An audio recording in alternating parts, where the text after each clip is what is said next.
recording.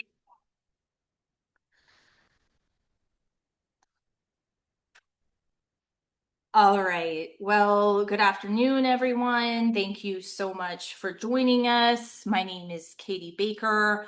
Sorry to be here under these circumstances. Certainly not what we had hoped for or expected, but I am here on behalf of the Virginia Public Sector Labor Coalition.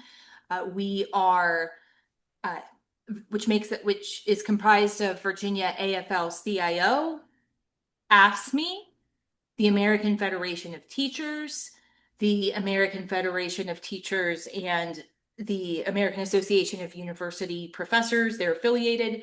Communications Workers of America, which also represents the United Campus Workers, SEIU Virginia 512, Virginia Education Association, the Virginia Professional Firefighters, Unite Here, and the United Food and Commercial Workers Local 400. I think most of you have seen the statement that our coalition, which represents hundreds of thousands of workers across the Commonwealth, have put out. But we are here today to hold the governor accountable for betraying Virginia's 500,000 public service workers, our teachers, firefighters, home care workers, state workers, city workers, county workers, higher ed workers, who would have benefited from the legislation that she just vetoed that would have extended the freedom to collectively bargain for fair wages, affordable health care, and better working conditions for those workers on the job. And we really want to center our workers' voices today. We want to make sure that our workers are heard and that the governor hears our workers. So with that, I'm going to turn it over to Patrice Summers, who is an SEIU member and a public service worker in Prince William County. Patrice. Hello, everyone. I'm Patrice Summers. I sit on the organizing committee of the Prince William County chapter of SEIU Virginia 512. In my 2 decades and a half here in the county of Prince William, I have seen exactly what happens when workers have no voice. Without a contract, it means we go without a cost of living adjustment. And that's exactly what happened here in Prince William. That's not the case for Prince William County Fire and Rescue nor our police. They kept every penny of their cost of living adjustments and their raise. You ask me why? It's because they have a union contract. And we are celebrating them and we think that's great. Kudos to them. But we think all workers should experience the union difference. And that's why this summer, we're ready to win our union election and finally secure raises, protections, respect that we've earned. We've had an amazing progress in overcoming historical injustices, one union election at a time. Public workers in Loudoun County, Fairfax, Richmond City secured strong contracts, and it's time for all workers to be able to experience that same union difference. After all, who knows better the jobs that we're doing than we, the folks that are doing the job? Every public worker in Virginia deserves that same security. Home care workers, whom are predominantly Black and Brown, and women, are far too often underpaid and overworked. I know this because I too have had to use a home care worker. I've been a home care worker, and without having a home care worker, uh, I don't know if I've been able to continue to do my job. And so, with that being said, I say that because far too long, home care workers are underpaid. They have to rely on public assistance or sometimes don't even qualify for it because they're deemed they make too much money. Not. They're expected this year, along with everybody else, to say, hey, be patient, wait again, wait till next year. No, that's unacceptable. This was an opportunity to make a real difference, and the governor dropped the ball. Shame on you, Governor Spanberger, for breaking your promise. You looked us in the eye. You walked alongside us as we put boots on the ground for you. You walked in homes with home care workers and folks doing their job, seeing the jobs. You said you would sign the collective bargaining bill once it crossed your desk. This was a betrayal. You betrayed us. You betrayed our trust. You betrayed workers in Virginia. This decision doesn't help Virginians who are facing a growing affordability crisis while we are struggling to afford groceries, gas, medical needs, and expenses, utilities. The governor would rather listen to special interests rather than workers who keep the Commonwealth running. This is a slap in our face. And that's why Governor Spanberger's veto of the collective bargaining bill is harmful and a betrayal of trust. At a time when we need our elected officials to hear, be truthful, listen, and back up your actions, you did not. This was a slap in the face. And I yield my time back to you, Miss Katie. Thank you, Miss Patrice, and thank you for sharing your story in your words. And next, we will have Eliza Hyatt, who is a AFSCME member and worker in Arlington. Eliza. Hi, good afternoon. My name is Eliza Hyatt. I work for Arlington County Libraries, and I am a proud member of AFSCME Local 3001. Yesterday, as Patrice said, the governor broke her promise to Virginians and hundreds of thousands of public service workers who stood to gain the freedom and right to negotiate with their employer and to strengthen the public services that communities in the Commonwealth depend on. To be very clear, collective bargaining works. It works for workers and employers in Arlington, where I work, in Alexandria, in municipalities across the state, and in countless municipalities across the country.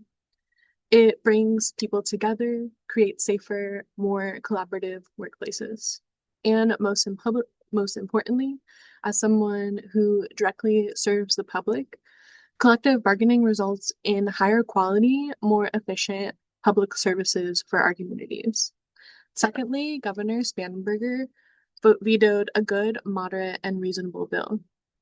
This bill would have leveled the playing field for local public employees across the state so that the rules would have been the same for everyone, no matter what zip code you live or work in. It would have simply made the choice of whether to join a union up to the workers, not to the politicians. And for most state employees who currently don't have the option for their voice to be heard in their job, this bill would have extended that freedom had they chose to. Beyond that, the bill would have set out fair rules so that employees and employers negotiate in good faith and made sure no party held all the cards at the table. Lastly, the governor's substitute bill was absolutely unacceptable. Her bill would have rolled back rights we have already fought for and won. That does not move forward progress for workers in Virginia. Yesterday, the governor turned her back on her promise to working people and working families, and the working people and families of Virginia will remember. Thank you. Thank you so much, Eliza, for sharing your story. And I also just want to name and recognize I see Delegate Thornton is watching today, and I just want to thank the delegate and all the Democrats in the General Assembly who all voted for this bill unanimously. And we appreciate you being champions and for fighting for and alongside our 500,000 public service workers. Ms. Margaret, are you ready? Yes, ma'am. All right, we've got Ms. Margaret Moore, who's a Unite Here member and who works at my alma mater, William and Mary. Miss Margaret. Hello, hello. Um, my name is Marguerite Moore. I have been a custodial worker at William and Mary for 2 years. I am enraged by Governor Spanberger's decision to veto the legislation that would have given me and my coworkers the right to collectively bargain and have a voice at work. She ran a campaign on collective bargaining rights, but she has let 500,000 workers in Virginia behind. Every day, I, every day I work hard for students in Virginia to have a safe and clean environment to learn in. I'm not treated I'm not treated with respect at my job. I make like $15 and some change an hour, and I've only had a raise of like 3% after 2 years working at William and Mary. I was injured at work and denied workers' compensation, and are and under we are understaffed, overworked, and underpaid. These problems are common across the universities in Virginia. Most of most of the state university workers in Virginia don't have bachelor degrees, and most of us are women of color. We have been denied a voice for centuries, and we need a seat at the table. William and Mary enslaved Black people for construction, plantations, and work for over 150 years. Some of my coworkers have family members who worked there as slaves years ago. The legacy of Jim Crow is alive and well, and everyone has responsibilities to as work to it. We know that Virginians overwhelmingly support collective bargaining rights for the state workers. Campus workers like me need a seat at the table, and we will not over stop fighting to overturn this racist legacy in Virginia. Thank you to the legislators and the allies who have worked hard to support us in getting this respect that we deserve. When we fight, we win. Thank you. Thank you, Ms. Margaret, and we are not going to stop fighting alongside you. So thank you. And next, we will have another Hampton Roads worker. Miss Athena Jones is an SEIU member and home care worker from Portsmouth. Miss Athena. Hello. My name is Athena Jones. I am a proud home care member of SEIU Virginia 512. For decades, SEIU members and not yet union workers have fought for our right to form unions, to collectively bargain, and to improve the lives of all people in Virginia. Her decision to veto the public sector collective bargaining bill is a betrayal to more than 500,000 Virginia workers who were promised change and an opportunity to be able to get a better wage, benefits, and to improve working conditions through our unions. I share the disappointment and the frustration of the governor's betrayal. Instead of building on progress and leading us into a new pro-worker future, Governor Spanberger chose to keep us in the past. Governor Spanberger campaigned like an ally to workers, but she's governing like an opposition, picking and choosing which rights workers get to have, and it is not a pro-worker right. Shame on Governor for breaking her promise. She looked us in the eyes and promised us that if we put collective bargaining bill on her desk, she would sign it. Her veto is a betrayal of all working people in Virginia. She had ample opportunity to address any concerns with the bill before she submitted anti-worker substitutes last month.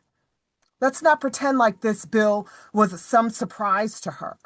I saw the video on her when she was on social media of her responding to the questions about the veto.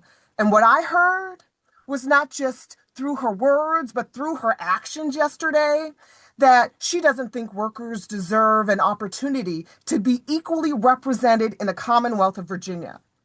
Governor Spanberger is supposed to be a leader for all of us, but her veto says loud and clear that she doesn't think that we deserve equal rights. She doesn't believe we deserve equal representation as workers in the state of Virginia. So the governor says she wants collective bargaining, but her veto says the exact opposite message. She's not who we thought she was. Home care workers have waited so long to be seen. We continue to be on the outskirts of society, doing our jobs because we make all work possible. We do work that makes things possible for families to go to work, to go to school, to continue this industry and economy in the state of Virginia. But the refusal to not allow workers the right to collectively bargain doesn't just hurt us. It impacts all the clients we care for and the people we rely on to provide services for the state and local governments. You know, we do this work every single day. Advocating for a voice on the job also means a stronger voice to advocate for people that we care for. And she vetoed that. So, in the midst of her betrayal, I want to make something very, very clear. While we are disappointed by her actions, our fight to ensure that all workers in Virginia, regardless of zip code, have what they need to thrive, to live, and to advocate for what we need, we will not be stopped. Thank you. Thank you so much, Athena. And it's always very difficult to follow you as a speaker. But I did just want to make a couple points that you alluded to. And number one, we have been working very closely, not only with the General Assembly, but also with the governor's administration and her Secretary of Labor throughout the legislative session. Very positive and detailed conversations on this bill. So the substitute bill that the governor introduced, she's been talking a lot about those amendments, her changes to the bill. This was a completely different version of the bill with dozens of changes that came at the absolute 11th hour. We did not see the final version until it was on LIS, just like everybody on this call did. And every single one of them would have weakened the ability of workers to negotiate meaningful contracts. So when we talk about durability, and I notice she's been using that word a lot, which I find pretty perplexing because it is the exact opposite. That bill was structured in a way, and I know I did a whole different press call, which I'm happy to share, folks, where we broke down those changes in detail. But that bill was structured in a way that a future governor could essentially hit a kill switch without a single vote for the General Assembly to stop collective bargaining dead at its tracks. And the way it was structured, there was no guarantee we would even have had a strong collective bargaining system in place. And then just one other point that I noticed the governor has, talking point the governor has been coming back to about her needing to be the one to have the responsibility as the governor to implement this bill. When you are pushing, when this bill, when our teachers, our firefighters are going to get collective bargaining rights until the next decade, into the next governor's administration and potentially a Republican governor's administration, you're not implementing the bill. If people still do not have collective bargaining rights when you are leaving office. So those were the couple points I wanted to speak to, but you cannot say that you support collective bargaining rights and introduce a substitute version of the bill that looked like that. Full stop, period. And with that, I want to open it up to questions from press. It looks like we have a lot of people on the call today, only taking questions from press. Appreciate that we do have supporters on the call. And again, I was remiss. Actually, we started a little bit late because one of our patrons, caucus chair Tran, just only had a minute to hop on to say hi to the workers before she had to hop on another call. But I would be remiss if I did not thank not only every Democrat in the General Assembly, but especially Caucus Chair Tran and Leader Scott Sorovel, who have just been such tremendous champions and are continuing to be such tremendous champions in this fight. And with that, if you are a member of the press and you have a question, you can either drop it in the chat or you can raise your hand and I will call on you.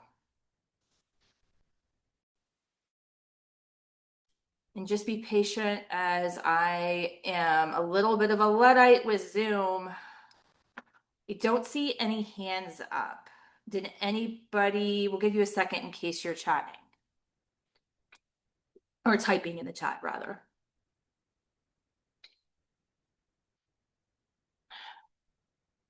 No questions? Marcella, do you see any questions? I'm sorry, I'm having a hard time getting my hand up, but I do have Oh, one. hi, Jack. Yeah, no, go ahead. Jack Bowman from Inside Nova. Yeah, I was just hoping someone could speak a little bit more to, I mean, everybody mentioned this, but the sense of betrayal. It seems like there were some promises made about the legislation, and obviously the amended bill that Spanberger gave back wasn't, what a lot of people thought the intent should be. So if someone could just talk a little bit about kind of what they felt wasn't delivered with that amended bill, that'd be great. Sure. I mean, I'm happy to speak a little bit more about what the amended bill did, but I wanted to Yeah, of open it course. up to the workers to answer, because I know some of these workers on this call have relationships with the governor. So if anybody, I know Athena, you do. I don't know if anybody wanted to. I don't put anybody on the spot, but if anybody wanted to speak to that personal sense of betrayal, and I think at least one person spoke to having the governor look you in the eye. Patrice, I see you unmuted yourself. Did you want to speak? Sure. Um, Many of us, especially me, we we do have personal relationships with the governor. She was my congresswoman, so I've known her for quite some time. I have stood beside her when she was my congresswoman. From then she left, and still with her in her journey and her pursuits. And so having those conversations and having a conversation, whether it be on the campaign trail, not on the campaign trail, but you're saying that, as a woman of your word, you say you're going to do something, you're supposed to do it. And if there's a reason why you can't do it, you don't wait for the 11th hour to veto it. There should have been conversations beforehand. This was not something that just came up. This bill has been here, and you've had prime opportunity to have conversations if something wasn't working. You've been around SEIU and a lot of the other unions for quite some time. And so it's a betrayal when we know you, you've spoken with us, you said you would sign the bill. I heard that for my own self, and most of the folks from SEIU and some of the other labor caucuses have as well. When you say you're going to do something, you do it. And if there's a reason as to why you don't do it, if there's something that is hindering you from being able to do so, then you call all parties in and you try to hammer those details out. But you don't just say you're going to do something and you blindside folks. You just don't do it. Can I jump in with a quick question, like a follow-up on that? Um, Michael? because this is something that's kind of like playing out as like the governor is saying, I've always I support collective bargaining. I kind of almost like I've said that, and I still do. Um, but then you also hear, people saying is kind of defending her, saying like, she didn't say, she would sign any bill. That's kind of like been her like approach to this. Like, I have to make sure I quote get it right. And so like, Patrice, like, was your impression in speaking with her that like when she said she would sign when she supported collective bargaining, was it like, if a bill gets to my desk, I would sign it, kind of thing, or was it like more broad than that? Like, how specific like was her promise to you about this? If a collective bargaining bill came across my desk, I would sign it. But She more said those in words to tune, you? correct. But more in tune to that, conversations were had even prior to. Collective bargaining has been on the table for a long time. So if there were problems with the collective bargaining bill or language that you didn't like within it, those things should have been addressed prior to your vetoing it and prior to you rewriting a bill that gave uh, workers no authority to even collectively bargain. That was a And weak bill, the amendment. So there was no need in even doing that. and just as a quick follow-up, like, I think she started campaigning like back in 2024. I can't remember exactly, but do you remember exactly like when those conversations with her, started around this like legislation that we're now talking about? So As I stated, she was my congresswoman here in CD7 prior to even, becoming the governor. So she's been around collective bargaining, us trying to collectively bargain here in Prince William, trying to collective bargaining for home care workers and just collective bargaining overall. So this is not something new. It's not new. Yeah, and on that note, I didn't mean to interrupt you, Patrice, but I did want to speak a little bit to um, Jack's question too about the bill itself. Uh, First off, I mean, just to reiterate a point Patrice made about if there is a problem that you have, um, why wasn't that brought up through your labor secretary as we were banging out those details with her in close collaboration with her? Um, in fact, I think, and I don't want to misquote him, but I believe Leader Surivel had said that the administration had a couple things that they'd flagged about the bill that were addressed during the session. I'd want to confirm that with him, but I do believe I have a memory of him saying that. Yeah, I mean, this was just absolute insanity, to be honest, to have been surprised, with that bill, and just to speak to the nature of the substitute itself that was introduced, Jack. I mean, that was the bill that I would have introduced if I were a Republican governor who did not want collective bargaining and was trying to, and who realized I had to do it, um, but I had to I would put in as many possible changes as I can in order to weaken it because it wasn't any one change by itself. It was how they all work together. And so just as a couple examples, and I'm also happy to send you the other press call that we did on that. But uh, I mean, I'd say like one of the number one problems was pushing this to 2030 for for our local workers. When you run out a campaign promise of affordability, people can't wait till 2030 to be able to negotiate for fair wages on the job. So that's number one. Um, I think, it also set up a system where it took out a lot of the protections for workers that would have been written into the code. It took those out from the bill and would have put them into the purview of what is the administrative process, and the regulatory process and the Public Employee Relations Board, who is appointed by the governor. So you're taking out things, for example, the bill would have defined the scope of bargaining. So you would have been able to bargain for things like your staffing, your working conditions. By taking that out, there was no guarantee you would have been able to negotiate for things like your hours, your working conditions. And just to take a step back from that, like the freedom to collectively bargain is foundational to all other workers' rights. And unions do a lot of things to advocate for and fight for unions.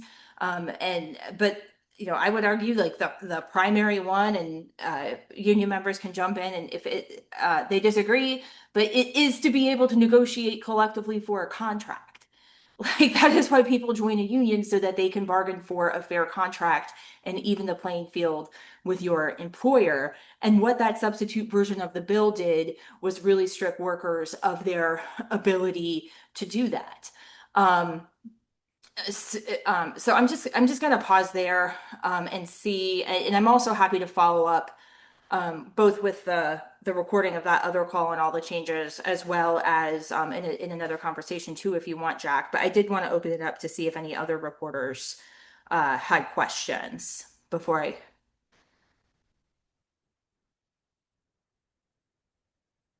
All right. All right. Well, with that, I want to, Marcella, you don't see anybody with a question, do you? Could I jump in again? I don't want to Bogart, but like if no one else has a question. Oh, yeah, yeah. We'll say last question. Go ahead, Michael.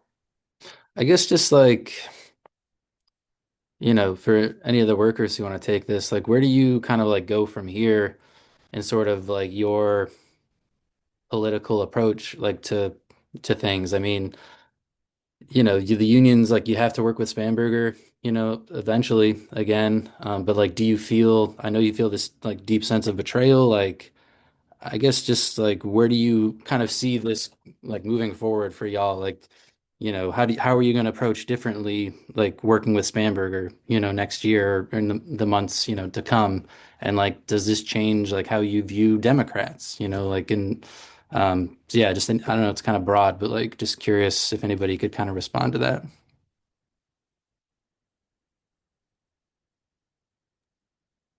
Did any of our workers want to speak to that?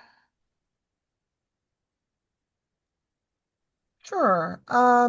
So Governor Spanberger carries an immense amount of privilege, and we can't ignore what it means for someone with incredible power to be able to veto a bill that would have overturned the racial ban on collective bargaining in the state of Virginia. And we understand that it is no secret that this ban on collective bargaining was intended. Like the goal was to halt Black workers' effort historically to unionize. Home care workers understand what this means. Workers in the state of Virginia understand what this means. And unfortunately, as a person of color, we realize that we don't get the privilege of perfect outcomes, but we know what it's like to continue to fight for the things that we need. We know what the responsibility that is carried on our shoulders so that other workers don't have to go through this. We'll fight this fight. And we know that in the future, we are going to have to work with Governor Spanberger. And that is something that we're not going to hide behind. We're not going to fear that because at the end of the day, the goal is to get workers across the finish line. However, that needs to be done, we need to make sure that happens. And so we are clear where she stands, but we often know that there are no permanent friends or permanent enemies in politics. But at the end of the day, we know what a fight looks like, and we're not shying away from that. But we also know that there is work that needs to be done, and we will stand 10 toes deep now and in the future to ensure that home care workers and all workers in the state of Virginia get to collectively bargain.